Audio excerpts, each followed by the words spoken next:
galab wanaagsan daawadayaal meel ka soo joogtaan halkan waa janaaladina sirta wararka iyo calanka news u diyaargarooba wararkeena galabnimo waa talaado taariikhdu ay ku beegan tahay 13 bisha Janaayo sanadka 2021 wararkeena galabtana kuwada ugu waaweyn waxaa qayb ka ah Cabdilcasiis Laftagareen oo telefoonka ka wacay madaxweyne Dani Axmed Madoobe iyo jawaabihii dhaxmaray xogo ku saabsan qadka telefoonka wada sheekaysi ku wada qaateen saddexdaasi hogaamiyo aan xogo in kaga hayo Laftagareen oo sidoo kale aqbalay dalabkii farmaajo ee ahaa bilaabida doorashada aqalka sare Cali Guudlaabe oo qarka u saaran in xilka iskaga tago kadib laba arin oo culus oo dul hoogan xog xasaasi oo laga helay qaraxyo culus oo lagu hoobtay oo ka dhacay degmada Jilib iyo faahfaahin ku saabsan Xaliimiyare oo tiri xirada xalane waa in aan ka xurunaa maamulkooda kadib hadallo maanta ay jeedisay wasiir dowlaha xafiiska ra'iisul wasaaraha oo Masar Roble ku aaminay dardargelinta qorshaha doorashada dalka iyo qaraxyo laga fulin rabay Dhuusamareeb oo la fashiliyay qodobadaasi kuba kale ayaana qayb ka saaxiibayaal wararkeena qayb ka noqo saaxiibada nagu xiran channelkeena subscribe inoo dhega markana taabasay kugu soo dhacaan macluumaadka wararka gaarka ee halkan aan ku baahino markale soo dhawaada saaxiibayaal aan ku bilaabay ee Cabdilcasiis Laftagareen ayaa telefoonka ka wacay Dani Axmed Madoobe kadib doorkiisii dhexdhexaadineed ee arrimaha doorashooyinka sida aynu ogaanay xogo la xiriira telefoonka ayuu ka wacay madaxweynaha Koonfur Galbeed hogaamiyaasha Puntland iyo Jubbaland waxaana soo baxay warar dheeraad oo ku saabsan sheekooyinka telefoonka ku dhaxmaray saddexdaasi hogaamiye Cabdilcasiis Laftagareen iyo Saciid Dani oo markii horeba ahaa laba qof oo si weyn kaga soo horjeeday doorashada ayaa la sheegay in madaxweynaha Koonfur Galbeed uu telefoonka ka wacay Masar Dani marka hore wuxuuna ka dhageystay waxyaabaha uu Cabdilcasiis u soo gudbiyay la xiriira xalinta arrimaha la xiriira tabashada gaar ahaan Puntland ee doorashooyinka sidoo kale Axmed Madoobe ayuu wacay Laftagareen sidaas lamida ayuu ka dhageystay ama u gudbiyay warbixino la xiriira sida loo xalin karo tabashada arrimaha doorashada ee dowladda federaalka kala dhaxaysa maamulka Jubbaland inta kadib Cabdilcasiis Laftagareen iyo xubno ka agdhow madaxtooyada Baydhabo ayaa inoo sheegay in Saciid Dani Axmed Madoobe labaduba ka codsaday inay soo magacaabaan guddiga xalinta iyo kan doorashooyinka heer maamul goboleed oo ay wali soo magacaabeen balse warar hoosan helin ayaa sheegaya in isku soo dhawaasho u jira inkastoo is-afgarad labada dhinac ay gaareen Cabdilcasiis Laftagareen oo xal ka keenay arrimaha la xiriira cabashada waxaase labada hogaamiye Puntland iyo Jubbaland la sheegay in ay soo gudbeen dalab la xiriira dalabkaas oo Laftagareen loo sheegay inuu ka soo dhameeyo madaxda Villa Soomaaliya waxaa laga yaabaa in war ay soo saaraan Puntland iyo Jubbaland oo ay ku diidan yihiin ama ay ku ogolaan doonaan soo jeedinta Laftagareen ee soo magacaabista xubnaha guddiga doorashada dowladda ayaa asbuucii hore bilowday shaacinta waqtiga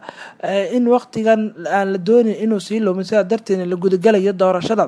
laakiin Cabdilcasiis Laftagareen ayaa qaatay in maalmo la siiyo si uu qaato ama u bilaabo doorkiisa dhexdhexaadineed arrimaha doorashooyinka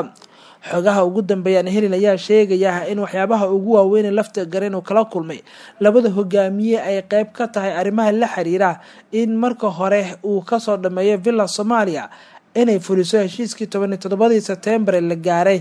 ee kaasoo qayb ka dhigay in xitaa hadii gobolkaas god ciidamada aan laga qaadan in hal magaalo doorashada lagu soo koobo qorshahaas oo wali madaxweyne Farmaajo uusan ku qancin lama oga Cabdilcasiis Laftagareen iyo sida dalabka loo gudbiyay uu kaga dhaadhici doono Villa Soomaaliya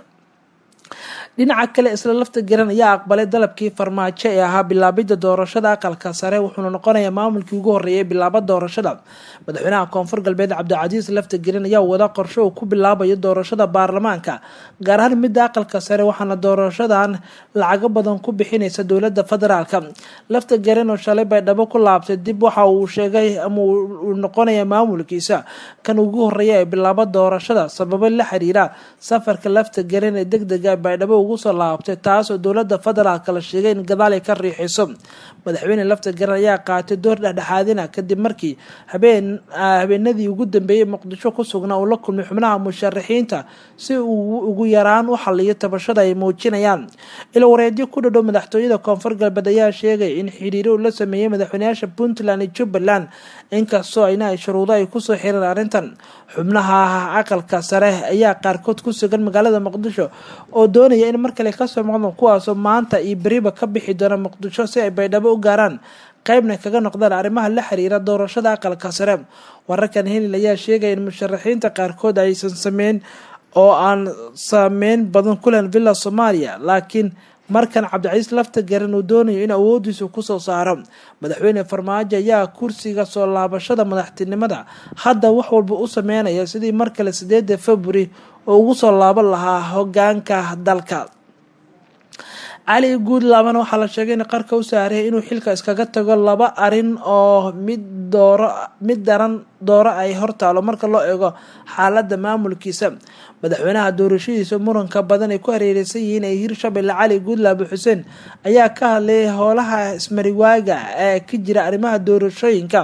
mustaqbalka siyaasadeed dalka maadaama maamulkiisuna mid curdan ah saaxiib dhan u la madaxtooyada Soomaaliya. Qaar ka mid ah musharaxiinta madaxweynaha ay ku heybta madaxweyne Cali Guudlaabe ayaa ku cadaadinaya inuu qaadaco go'aanka xukuumadda ee doorashada in la gudagalo, asagoo taa bedelkeeda Cali Guudlaabe ka biyadiidaya xubnaha ay isku heybta yihiin ee madaxweynayaashii hore Xasan Sheekh Shariif Sheekh Axmed, asagoo sidoo kalena weji ka raadinaya villa Soomaaliya.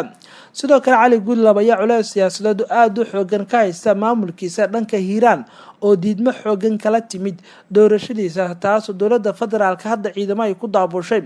wuxuu madaxweynaha Muqdisho kula kulmay mas'uuliyiin kala tirsan dowladda federaalka iyo mucaaradka kuwaasoo hadda laba daran midood dooro ay hortaalo marka loo eego Cali Guudlaabe. Mucaaradka ayaa ka dalbanaya gaar ahaan xubnaha asaga ku beelshaa in uu hakiyo doorashada uusan qaban wax doorasho, halka villa Soomaaliya ku cadaadinayso in maamulkiisa uu bilaabo doorasho. waxaa kaloo diiradda saaran arrimaha ka taagan Hirshabelle gaar ahaan xiisada ka dhalatay doorashadiisa madaxweyne Cali Guudlaabe. kulankan ayaa imaanaya xilli dhawaan madaxweynaha cusub ee maamulka Hirshabelle uu qayb ka yahay xubnaha dowladdu ay xil saartay dhameystirka arrimaha la xiriira doorashooyinka. xiisada ka taagan doorashada dalka ayaa mid sare u sii kacaysa marka loo eego dowladda federaalka ayaana ku xisaabtamaysa dhinacyada kala duwan ee la xiriira maamulada hadda ay gacanta ku haysato iyo sidoo kale xubnaha gobolada waqooyi oo doorashadooda ay Muqdisho ka dhacayso. wararka la xiriira doorashada wali kama bixinay ra'iisul wasaaraha Soomaaliya wasiir dowlaha xafiiskiisa iyo u xil saaray dardargelinta doorashada iyo in doorashada Soomaaliya hadda la gudagalo. ra'iisul wasaaraha xukuumadda Soomaaliya Maxamed Xuseen Rooble ayaa wasiir dowlaha xafiiskiisa ee xukuumadda Cabdixakiin Xasan Ashkir u xil saaray dardargelinta arrimaha doorashooyinka oo la filayo in dalka ay ka dhacaan. qoraal ka soo baxay xafiiska ra'iisul wasaaraha ayaa waxaa lagu sheegay in Ashkir uu ka shaqeyn doono howlaha isku xirka iyo wada shaqeynta xukuumadda federaalka iyo dowlad goboleedyada iyo hay'adaha kale ee caalamiga ah si loo dardargeliyo doorashooyinka dalka. waxaa kaloo warqadani lagu sheegay in muhiim ay tahay in dhaqangelinta heshiiskan hore loo gaaray ee doorashooyinka dalka ee Muqdisho ka dhacay. xukuumadda Soomaaliya waxay hore ugu dhawaaqday hirgelinta doorashada dadaalka ay ku bixinayso sidii loo bilaabi lahaa doorasho maangal ah ayuu yiri ra'iisul wasaaraha. musharaxiinta mucaaradka maamulada Puntland iyo Jubbaland ayaa weli dhankooda tabasho xoogan ka muujinaya hanaanka doorasho ee dowladdu ay wajahayso. si kastaba xaaladda dalka ayaa mid aad u cakiran iyadoo beesha caalamka ay ku baaqayaan in doorashada ay noqoto mid hufan oo heshiisna laga yahay. tallaabadaas oo aan la ogeyn sida ay wax walba ay noqon karaan marka loo eego beesha caalamka cadaadiska ay saarayaan dhinacyada kala duwan, halka dowladda federaalka ay doonayso in waqti hore ay qabato doorashada. daawadayaal qeybaha dambe ee wararkeena soo gaarnay ee warbixinadeena kale ee wararkeena ka haray ayaan goor dhow eegi doonaa. Xaliimirey haddii aan eegno, Xaliimirey waxa ay dalbatay in laga xoroobo maamulka Xalane kaasoo ay sheegtay in dhibaato ay ku hayso dowladda federaalka. gudoomiyaha guddiga madaxa bannaan ee doorashooyinka qaranka Xaliime Ismaaciil Ibraahim Xaliimirey ayaa ka sheegtay arrin badan oo dadku aysan ogeyn laakiin ka jira xerada Xalane. khudbada maanta ee ka jeedinaysa shirka garsoorka dalka ee Muqdisho ka furmay ayaa sheegtay in gumeysi dadban Soomaaliya ay ku hayaan xubnaha beesha caalamka ee degan xerada Xalane. walaalayaalow dalkan god ayuu kusii socdaa 4 sano ee ugu dambeysay. xerada Xalane haddii aan wax laga qaban aan ka xoroonin dalkeena gumeysi ayuu gelaya ayay tiri Xaliimirey. dadka siyaasadda oo durasa ama u dhoondoleela ayaa qaba in xubnaha beesha caalamka ee Xalane ku shaqeeya ay caqabad ku yihiin dowlad adag oo Soomaaliya hadda ka hana qaada. madaxtooyada Soomaaliya ayaa waxay ka amar qaadataa beesha caalamka maadaama beesha caalamka ay bixiyaan dhaqaalaha ugu badan ee dowladda federaalka Soomaaliya ay ku shaqeyso. taa beddelkeedase hadda iyo xaliimeray dalbanaysaa in laga xoroobo beesha caalamka iyo dhibaatada ay ka wadaan guud ahaanba dalka. qarax ayaa ka dhici rabay magaalada Dhuusamareeb waase la fashiliyay wararkii ugu dambeeyay Dhuusamareeb haddii aan eegno ciidamada ammaanka ee Galmudug ayaa howlgalo kala duwan ka wada Dhuusamareeb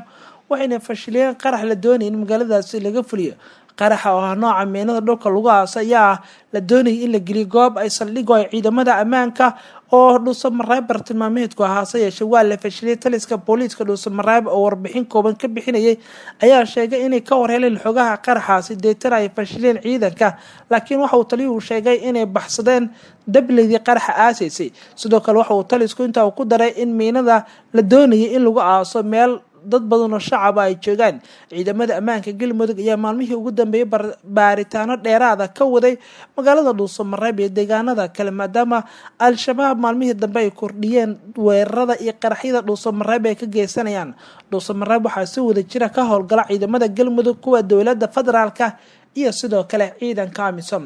ugu dambeyn daawadayaal xog xasaasi ayaa laga helayaa qaraxyo culus oo lagu hoobtay oo ka dhacay degmada Jilib ee gobolka Jubbada Dhexe waana saldhig ay leeyihiin maleeshiyada al-shabaab. wararka ka imaanaya degmada Jilib ee Jubbada Dhexe ayaa sheegaya in xero ka tirsan ciidamada al-shabaab ay ku sugeen halkaas oo qarax uu ka dhacay. qarax ayaa la sheegay in halkaas uu ka dhacay xilli ay diyaarinayeen al-shabaab qaraxyo ismiidaamin ah iyo xubno kale si ila lagu kalsoonaan kara xaqiijeen. qaraxa oo mid aad u xooggan ayaa laga maqlay daafaha magaalada waxaana warar durba soo baxay sheegayaan in qaraxa uu dhacay xilli duqeymo maalmihii dambe halkaas uu ka dhacay walow markii dambe la xaqiijiyay in qaraxu ah mid baabuur al-shabaab walxaha qarxa ay ku diyaarinayeen uu ku qarxay. lama oga tirada rasmiga ay ku geeriyootay dagaalyahanada al-shabaab ee qaraxaasi walow saraakiil ka tirsan sirdoonka Soomaaliya oo magacyadooda la qariyay ay sheegeen qaraxaas ay ku dhinteen ilaa in ku dhow 80 dagaalyahano oo ka mid ah al-shabaab. xiriiro aan la sameynay dadka deegaanka ayaa sheegay inay maqlayeen qarax aad u culus waxayna xaqiijin inay gubaneysay laba ka mid ah baqaaro keedka raashinka ah iyo kuwa keedka hubka ilaa 4 ka mid ah gaadiidka dagaalka al-shabaab ay lahayeen oo waliba kuwa qaadan raashinka degmada Jilib ayuu dab qabsaday marka qaraxa uu dhacay kadib. warar kala duwan ayaana soo baxaya gaadiidkaasi kuwaas oo wararka qaarkood ay sheegayaan in loo diyaarinayay in qaraxyadaasi lagu soo weeraro magaalada Muqdisho. hagaag daawadayaal warbixinadan ayaa ugu waaweynaa wararkeenii maanta waana intaas.